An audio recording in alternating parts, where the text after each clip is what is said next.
What's up, guys? It's Collin. Today we're back. Today we're actually in our party room. We're going to be talking about one of our most asked questions. Why don't you guys sell iguanas?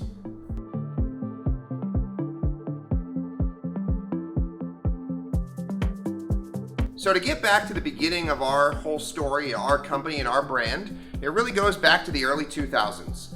Our owners, Matt and Stephanie Small here, once upon a time had a green iguana named Zeus. Now, green iguanas, as we all know, get very large. They're very powerful animals, but that's actually where we get our namesake as a store. So our owners back in the day were kind of flower children, and they also developed this love and interest for reptiles long before they developed a business, and that's how we got the name and grew to be Tye-Dyed Iguana. We've had various iguanas in the store over the years, many different species, but there's several different reasons we don't sell iguanas in our store. One of the first reasons that we don't sell iguanas in our store is out of ethics. So iguanas in general, in regards to most species, so the iguana genus and the cyclura genus, that's your rhinos and your rock iguanas and stuff, all those guys, they get really big. On average, they'll get anywhere from 5 to 7 to 8 feet in length. They're also very large and powerful and destructive animals. So to house one of these properly, it really is a lifetime commitment.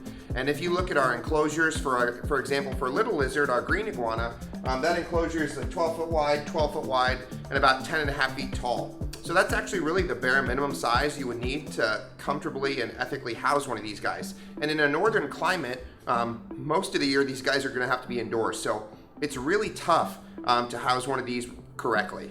The second reason is, of course, this isn't as much of a problem as it was once back when we opened back in the day. But the other issue is that green iguanas, unfortunately, historically have been one of the most abused, if not one of the most abused animals in the entire reptile industry. So these guys, back in the early 2000s, were imported by the hundreds of thousands from South America.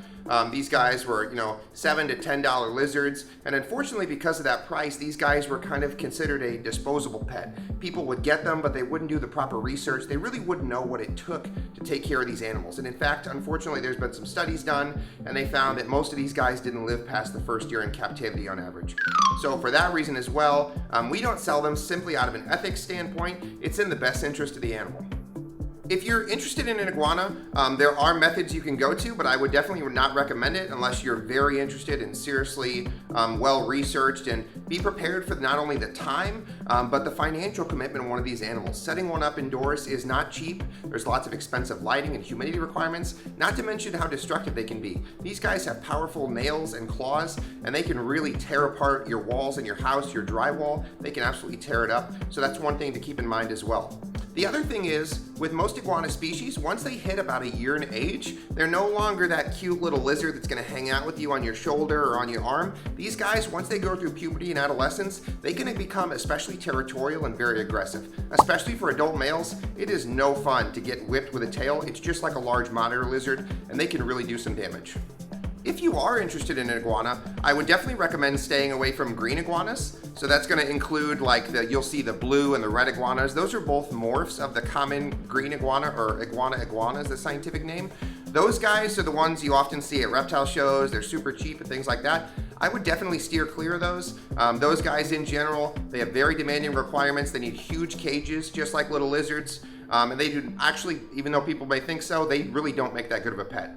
If you are interested in an iguana species, I would suggest staying in the genus Satinosaur. So that's all your smaller iguanas. So that's going to include like your pectinatas and your baker eyes, your very small iguanas. Usually those guys top about 3 feet, just like Spiny here. For these guys, the space requirements are a little bit smaller.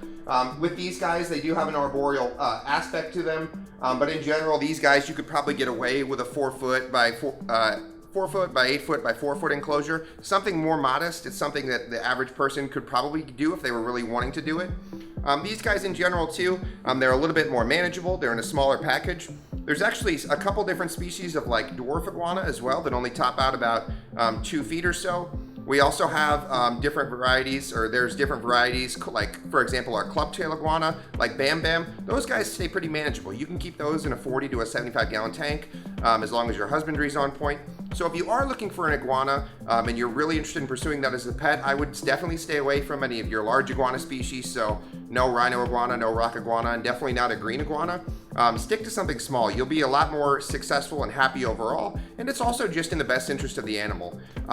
One thing about us being in Illinois too, we're in that northern climate, and in my opinion too, with those larger iguana species, if you can't really keep them outside or have a massive indoor space for them, it's really not in the best interest of the animal to keep them at all in this climate.